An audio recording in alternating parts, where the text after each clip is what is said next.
नमस्कार बच्चों, मैं कमलेश चंद्र मिश्र आप लोगों का हिंदी की ऑनलाइन कक्षा में स्वागत करते हैं। आज आप लोगों को कक्षा 11 आरोह भाग 1 के काव्य खंड से गज़ल पाठ पढ़ाने जा रहे हैं, जिसके रचयिता दुष्यंत कुमार जी हैं। यह गज़ल साये के धूप से ली गई है। गज़ल में शीर्षक देने का कोई चलन नहीं है, इसलिए यहाँ कोई शीर्षक नहीं दिया गया है। गज़ल एक ऐसी विधा है जिसमें सभी शेर अपने आप में मुकम्मिल और स्वतंत्र हैं। मुकम्मिल जो अपना अर्थ, संपूर्ण अर्थ 2 ही लाइन में बता दे पूरी तरह से। उन्हें किसी क्रम व्यवस्था के तहत पढ़े जाने की दरकार नहीं है, दरकार ज़रूरत। इसके बावजूद 2 चीज़ें ऐसी हैं जो इन शेरों को आपस में गूंथ कर एक रचना की शक्ल देती हैं। एक रूप के स्तर पर तुक का निर्वाह और दूसरा अंतर वस्तु के स्तर पर मिजाज का निर्वाह। जैसा कि आप देखेंगे, यहाँ पहले शेर के दोनों पंक्तियों का तुक मिलता है और उसके बाद सभी शेरों की दूसरी पंक्ति में उस तुक का निर्वहन होता है। आमतौर पर गज़ल के शेरों में केंद्रीय भाव का होना ज़रूरी होता है, लेकिन यहाँ पूरी गज़ल एक खास मन स्थिति में लिखी जान पड़ती है। राजनीति और समाज में जो कुछ चल रहा है उसे खारिज करने और विकल्प की तलाश को मान्यता देने का भाव एक तरह से इस गज़ल का केंद्रीय सूत्र बन गया है। इस प्रकार दुष्यंत की यह गज़ल हिंदी गज़ल का बहुत सुंदर नमूना है। आइए देखते हैं गज़ल। कहाँ तो तय था चिरागा हर एक घर के लिए, कहाँ चिराग मयस्सर नहीं है शहर के लिए। कहाँ यहाँ दरख्तों के साये में धूप लगती है, चलो यहाँ से चलें उम्र भर के लिए। दुष्यंत द्वारा रचित गज़ल में शामिल प्रत्येक शेर स्वतंत्र और स्वयं में पूर्ण है। इन पंक्तियों में प्रमुख बिंदु राजनीति और समाज में मौजूद व्यवस्थाओं को खारिज करने और विकल्प की तलाश की मान्यता देने का भाव है। कहाँ तो तय था चिरागा हर एक घर के लिए। चिराग माने होता है दीपक, रोशनी, लेकिन यहाँ विकास से शब्द आया है। स्वतंत्र भारत के लिए सबने सपना देखा था कि अब यहाँ प्रत्येक घर में रोशनी होगी, दीपों की माला जलेगी, अर्थात ढेर सारी खुशियाँ मिलेंगी। किंतु वास्तविक स्थिति इसके विपरीत है। प्रत्येक घर की बात तो दूर, यहाँ तो पूरे शहर के लिए भी एक दीपक या रोशनी का जरिया नहीं है। सभी जगह अंधेरा ही अंधेरा है, प्रकाश के नाम पर कुछ नहीं है। अर्थात सभी घरों में खुशियाँ होने की बात तो दूर, यहाँ तो पूरे शहर में भी खुशियाँ जैसी कोई चीज़ नहीं है। अर्थात सामाजिक व्यवस्था बहुत निराशाजनक स्थिति में है, जहाँ लोगों को खुशी प्राप्त करने के लिए कोई अवसर नहीं है। कहाँ तो तय था चिरागा हर एक घर के लिए। इसका अर्थ है इस प्रकार से है कि जब चुनाव में नेता लोग गांव में आते हैं तो कहते हैं कि मैं विकास की गंगा बहा दूंगा। चिराग यहाँ विकास शब्द से है। हर घर घर सड़क, बिजली, पानी, शिक्षा सब उपलब्ध करा देंगे। कहाँ चिराग मयस्सर नहीं है शहर के लिए। कहाँ ज़रूरत का भी विकास नहीं हुआ। ज़रूरत रोटी, कपड़ा, मकान, मनुष्य की मूलभूत आवश्यकता पूरे गांव में तो दूर, शहर में भी ज़रूरत की सुविधाएं उपलब्ध नहीं है। यहाँ सामाजिक व्यवस्था पर चोट करते हुए दुष्यंत जी कह रहे हैं, यहाँ दरख्तों के साये में धूप लगती है। दरख्त यहाँ पेड़। कभी कह रहे हैं जब वृक्षों के नीचे छाह नहीं मिलती बल्कि वहाँ धूप लगती हो, चलो यहाँ से चलें उम्र भर के लिए। ऐसे आश्रय को छोड़कर जहाँ सुख शांति नहीं मिलती उसे छोड़कर कहीं दूसरी जगह चले जाना चाहिए। चारों तरफ अव्यवस्था और भ्रष्टाचार फैला हुआ है। सामाजिक व्यवस्था में कभी दरख्त शब्द का प्रयोग किए हैं, यहाँ संस्था के लिए प्रयोग किया गया है।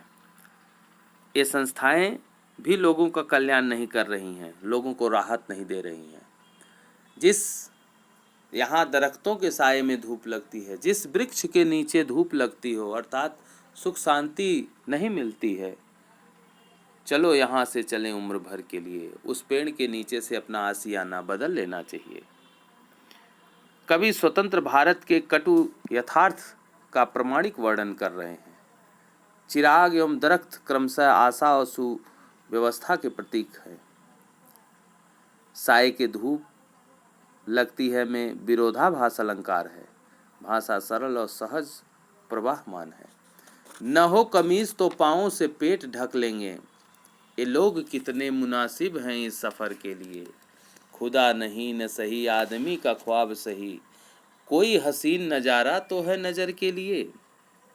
दुष्यंत द्वारा रचित इस गज़ल में प्रत्येक शेर तो स्वतंत्र हैं और स्वयं में पूर्ण भी हैं।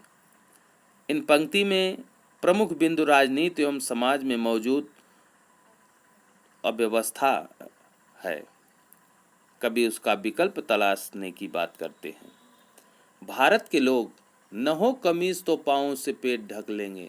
भारत के लोग कितने सीधे साधे हैं, भोले भाले हैं, इतने दीनहीन दबे कुचले अशक्त हैं, कभी अपने अभावों का रोना नहीं रोते। न हो कमीज तो पाँव से पेट ढक लेंगे। उन्हें पहनने के लिए कमीज न मिले तो वे अपने अधिकारों के लिए संघर्ष नहीं करते, बल्कि अपने पाँवों को सिकोड़ कर अपना पेट ढकने की कोशिश करते हैं, अर्थात अपने खर्चे को कम करके किसी तरह उसमें निर्वाहन कर लेते हैं। उनमें विरोध संघर्ष करने की भावना मर चुकी है।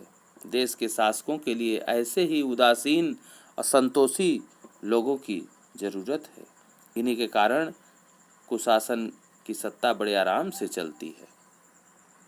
ये लोग कितने मुनासिब हैं सफ़र के लिए, ऐसे ही उदासीन और संतोषी लोगों को की ज़रूरत है, ताकि ये लोग विरोध न करें और नेता अपने जीवन का निर्वाहन अच्छे से करें।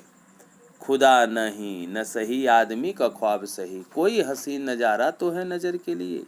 ये भारतीय जन खुदा को भी इसलिए मानते हैं ताकि उनके सामने अपना बुरा समय गुजारने के लिए कोई मनमोहक नज़ारा रहे। इनका इष्ट या भगवान भी सच नहीं है, केवल उनके सपनों का संसार है। अपने सहारे वे अपना समय व्यतीत करते हैं, अपने यथार्थ से मुंह मोड़ लेना चाहते हैं, अर्थात खुदा नहीं न सही आदमी का ख्वाब सही। इन्हें भगवान ने बहुत कुछ नहीं दिया है, ईश्वर ने बहुत कुछ नहीं दिया है। अपने मन में एक ख्वाब सजाए हैं, उसी ख्वाब के सहारे ही पूरी जिंदगी गुजार लेते हैं। ये मुतमईन है कि पत्थर पिघल नहीं सकता, मैं बेकरार हूँ आवाज़ में असर के लिए। तेरा निज़ाम है सिलदे जुबान शायर की, एतिहाद ज़रूरी है बहर के लिए। जिए तो अपने बगीचे में गुलमोहर के तले, मरे तो गैर की गलियों में गुलमोहर के लिए। दुष्यंत द्वारा रचित गज़ल प्रत्येक गज़ल स्वतंत्र है और अपने आप में पूर्ण है। इन पंक्ति में प्रमुख बिंदु राजनीति और समाज में मौजूद दुर्व्यवस्था ही है। समाज का शोषित पीड़ित वर्ग पूरी तरह से यह विश्वास किए बैठा है कि सत्ताधारी लोग के दिल पत्थर के हैं। ये मुतमईन है कि पत्थर पिघल नहीं सकता, मुतमईन सत्य है कि पत्थर पिघल नहीं सकता, उसमें कोई दया सहानुभूति या संवेदना नहीं है। मैं बेकरार हूँ आवाज़ में असर के लिए, परंतु कभी का विश्वास है कि आवाज़ में असर हो तो सत्ताधारी पत्थर दिल भी पिघल जाएगा, इसलिए वह पीड़ितों की आवाज़ में असर डालने की कोशिश कर रहा है। तेरा निज़ाम है सिलदे जुबान शायर की। निजाम सरकार, सत्ताधारियों की शासन व्यवस्था तभी सुरक्षित रहती है जब तक समाज का प्रबुद्ध वर्ग यानी चिंतक, विचारक, कवि, शायर लोग चुप हैं, वे व्यवस्था के विरुद्ध आवाज न उठाएं। शासक वर्ग के लिए यह सावधानी भी जरूरी है, परंतु दूसरी ओर हमें भी जमाने में उचित बदलाव लाने के लिए अपनी आवाज़ को बुलंद करना आवश्यक है। तेरा निज़ाम है सिलदे जुबान शायर की, निज़ाम सरकार, सिलदे जुबान शायर की। सत्ताधारी यह चाहते हैं कि प्रबुद्ध वर्ग चुप रहे ताकि शासन वर्ग के लिए शासन करना आसानी हो। एतिहाद जरूरी है बहर के लिए, हमें ज़माने में उचित बदलाव लाने के लिए अपनी आवाज़ को बुलंद करना जरूरी है। और अंतिम शेर है, जिए तो अपने बगीचे में गुलमोहर के तले, मरे तो गैर की गलियों में गुलमोहर के लिए। यहाँ धर्म यानी कर्तव्य है कि हम अपने बगीचे में जिए, अर्थात अपने देश में जिए तो इसी गुलमोहर के लिए जिए, अपने देश के लिए जिए। गैर की गलियों में मरे, अगर विदेश में भी जाकर मरे तो भी इसी गुलमोहर के लिए अर्थात अपने देश के लिए ही मरे।